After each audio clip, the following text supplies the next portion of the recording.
우리가 살고 있는 이 지구는 많은 국가와 다양한 민족들이 함께 살아가고 있습니다. 그리고 이 모든 민족들은 다 하나님이 창조한 사람으로 인해 이 땅에 존재하게 된 자들입니다. 또한 이 지구상에 흩어져 살아가고 있는 모든 민족과 사람들은 모두 하나같이 하나님의 피조물이고 하나님이 사랑하시는 자들이라는 것입니다.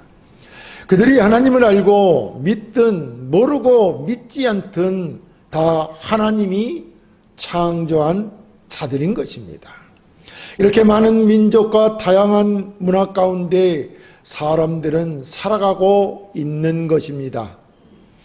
이런 다양한 관계 속에서 살아가는 사람들 가운데 섞여서 자신의 신앙을 유지해야 하는 도전에 우리는 직면해 있습니다. 특별히 이러한 신앙을 유지하는 가운데 우리는 결혼관계로 신자와 비신자가 깊이 얽혀져 있다는 것입니다. 그런 가운데 우리가 이 지구촌에서 살아가고 있는 것입니다. 바울은 본문을 통해 결혼과 신앙에 대해 중요한 가르침을 우리에게 주고 있습니다. 오늘 본문은 특별히 신자와 비신자 간의 결혼관계에 대해 다루고 있으며 이를 통해 우리가 하나님 앞에서 어떻게 살아가야 하는지를 가르쳐주고 있는 것입니다. 함께 말씀을 나누면서 기독교의 결혼관에 대해 확고한 믿음으로 승리하는 삶을 우리는 살아가야 할 것입니다. 첫째, 신자가 불신자와 결혼한 경우의 원칙입니다. 본문 12, 13절에 그 나머지 사람들에게 내가 말하노니 이는 주의 명령이 아니라 만일 어떤 형제에게 믿지 아니하는 아내가 있어 남편과 함께 살기를 좋아하거든 그를 버리지 말며 어떤 여자에게 믿지 아니하는 남편이 있어 아내와 함께 살기를 좋아하거든 그 남편을 버리지 말라라고 했습니다. 여기서 나머지 사람들이란 신자와 불신자 간의 부부들을 말하는 것입니다. 이들은 먼저는 불신자였으나 나중에 한쪽이 그리스도를 믿게 된 경우의 부부들입니다. 이들은 처음에는 둘 다 불신자였다는 것입니다. 그렇기 때문에 어느 한쪽이 결혼한 후에 그리스도인이 되어서 서로 종교적인 갈등이 생긴 것입니다. 문제가 발생하게 된 것이라는 말입니다.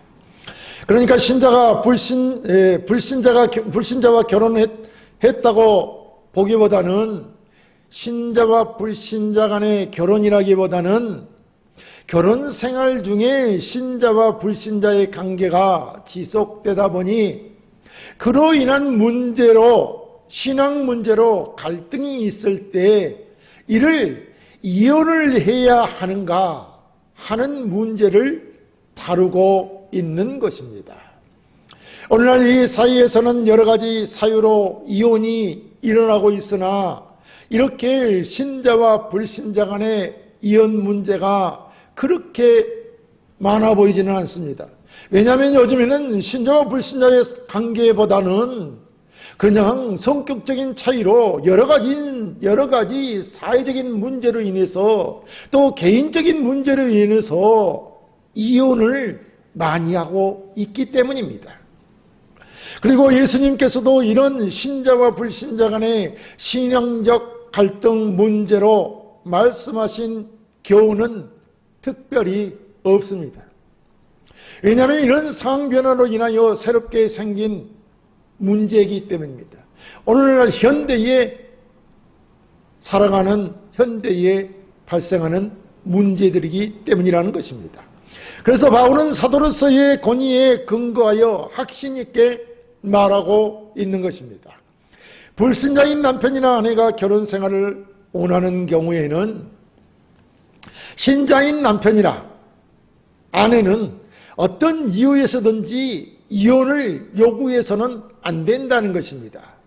불신자인 남편이나 아내가 결혼 생활을 원하는 경우에는 그 상대가 되는 남편이나 아내는, 그러니까 신자인 남편이나 아내는 어떤 이유에서든지 이혼을 요구하지 말라는 것입니다.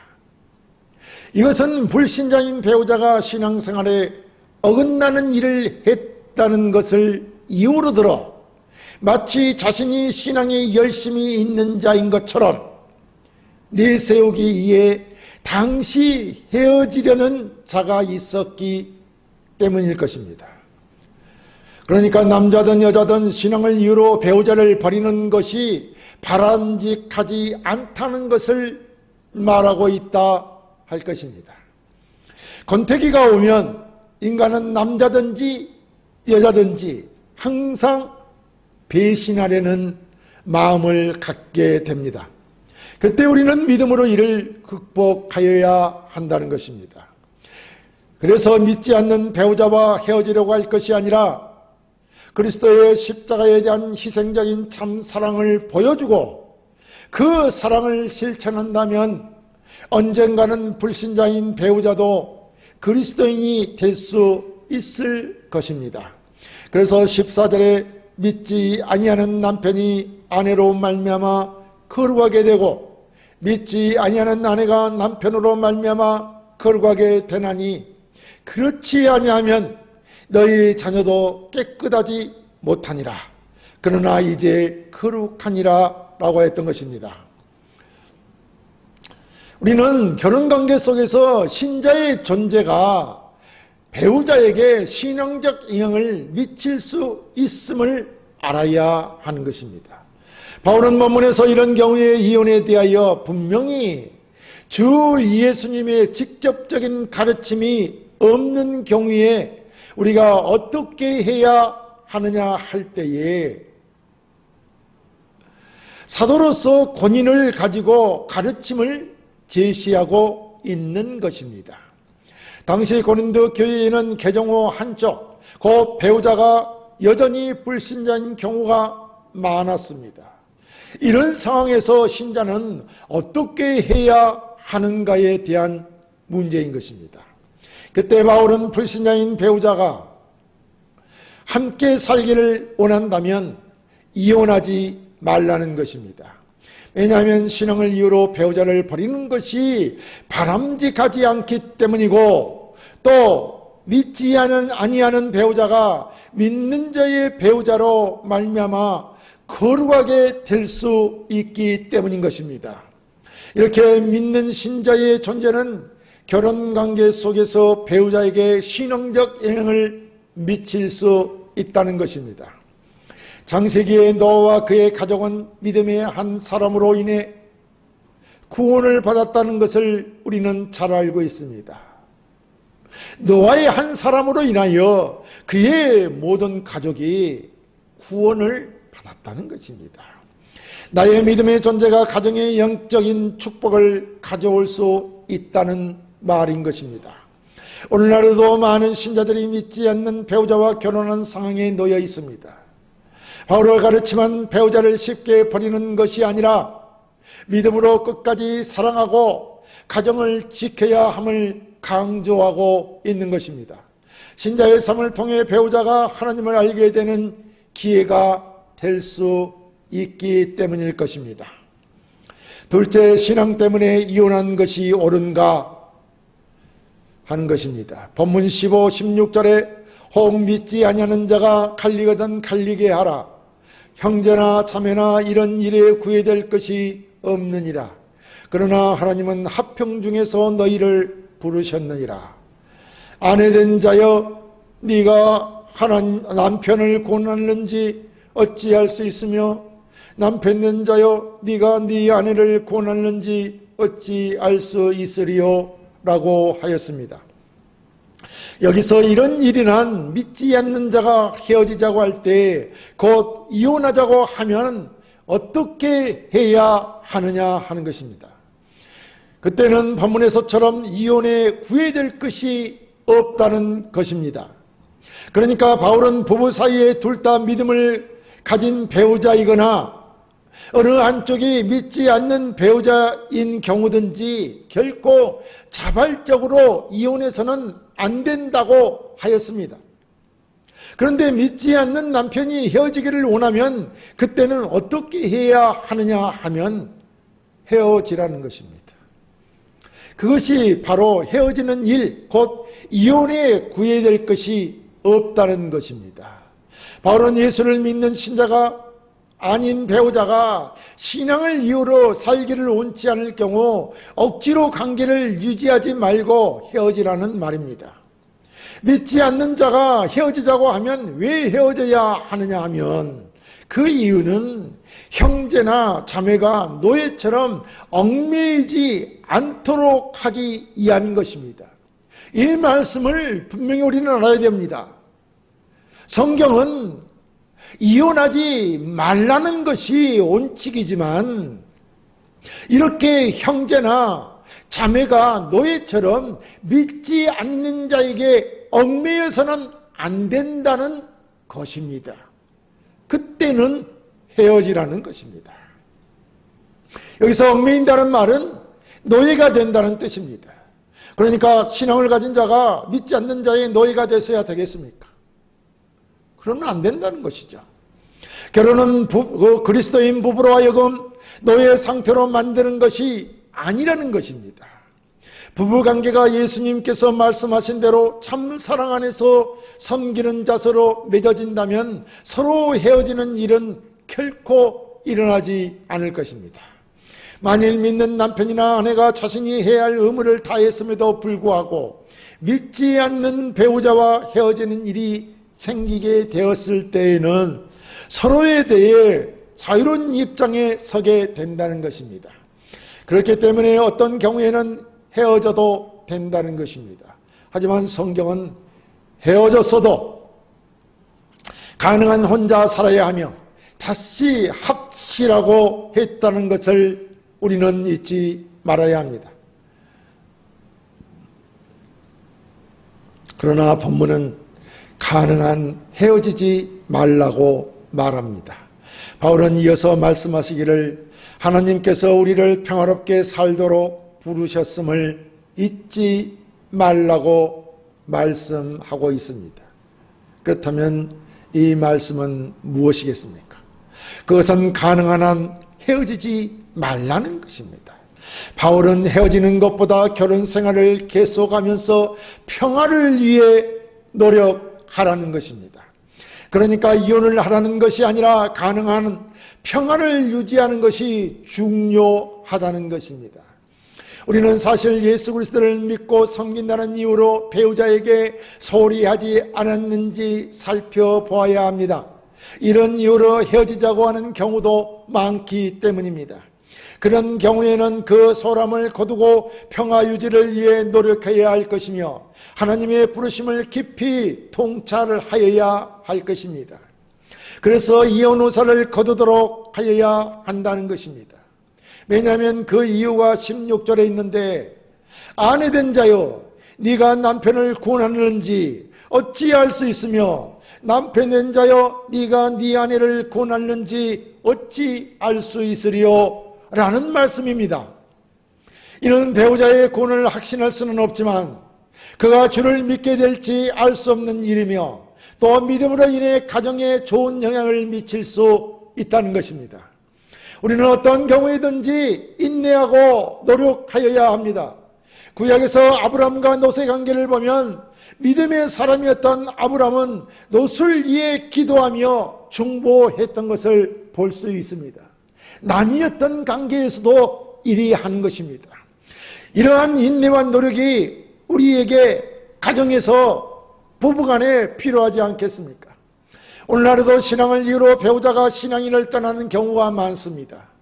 이러한 상황에서 신자는 억지로 관계를 유지하기보다 하나님의 인도하심을 구하고 평화를 지키는 것이, 화평을 이루는 것이 중요합니다. 먼저 신자는 이혼을 피해야 합니다.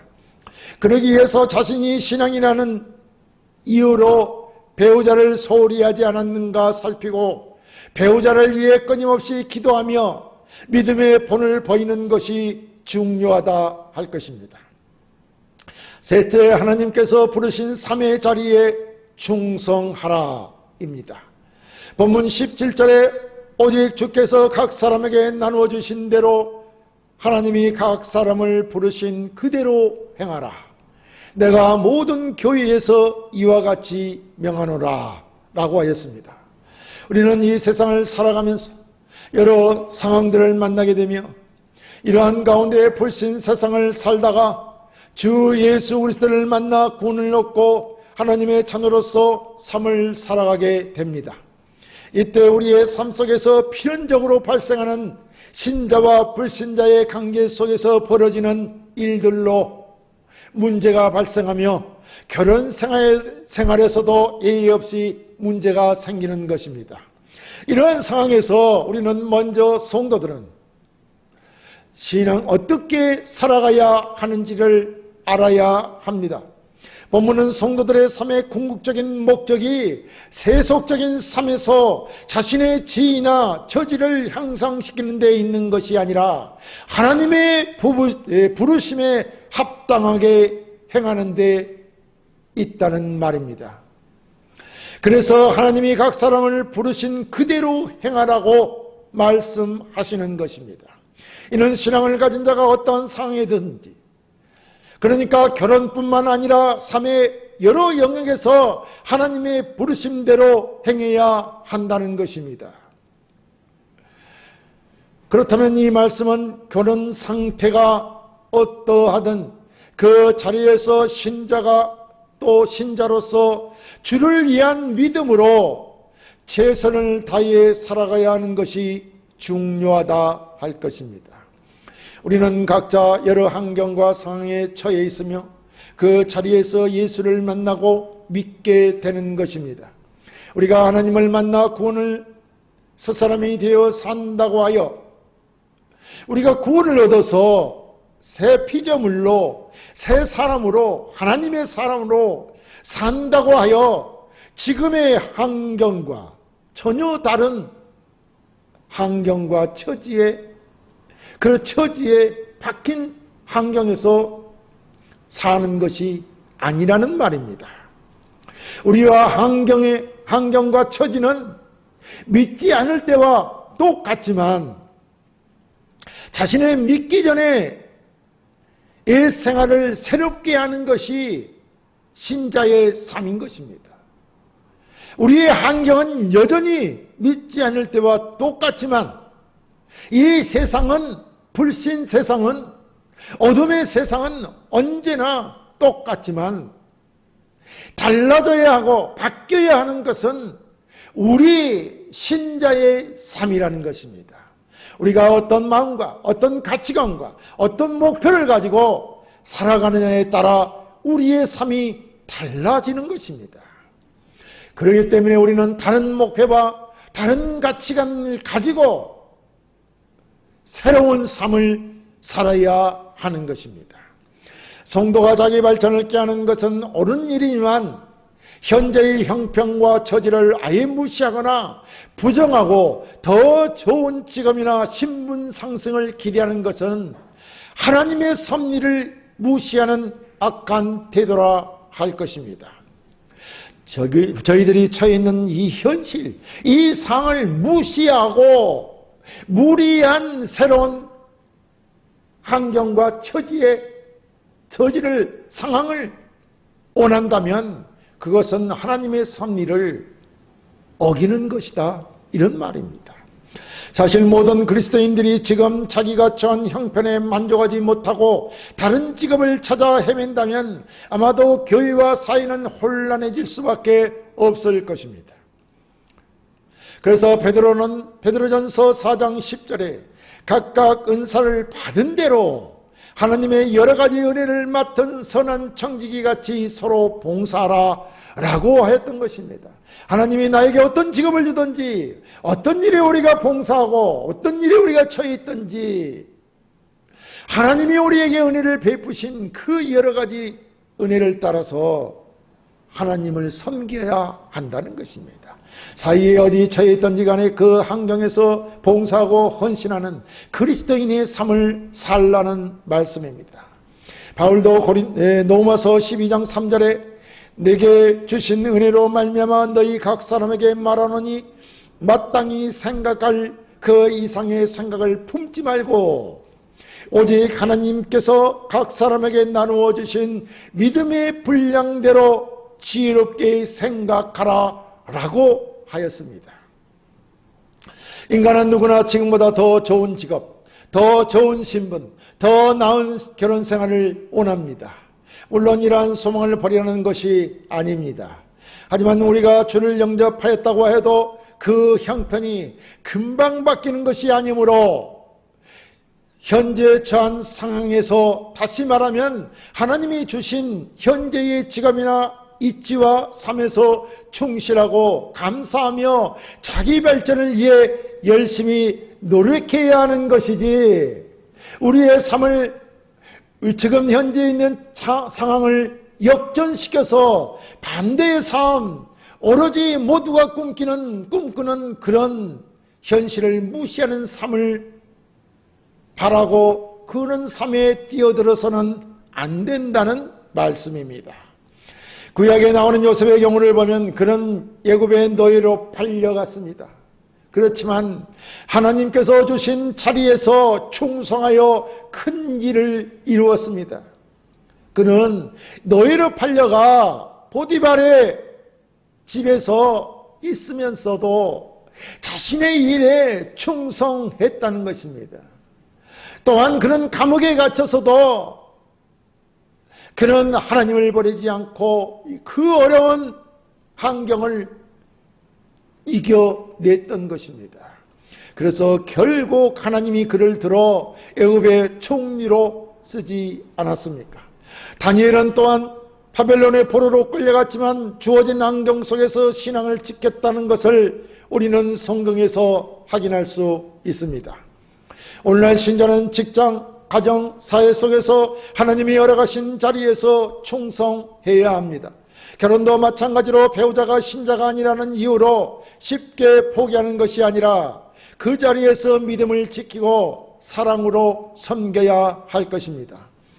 사랑하는 성도 여러분, 오늘 본문은 신자와 비신자 간의 결혼 관계에서 우리가 어떻게 살아가야 하는지를 가르쳐 줍니다. 신자는 비신자와 결혼했더라도 가능한 현 부부 관계를 유지하며 믿음의 영향을 미쳐야 합니다.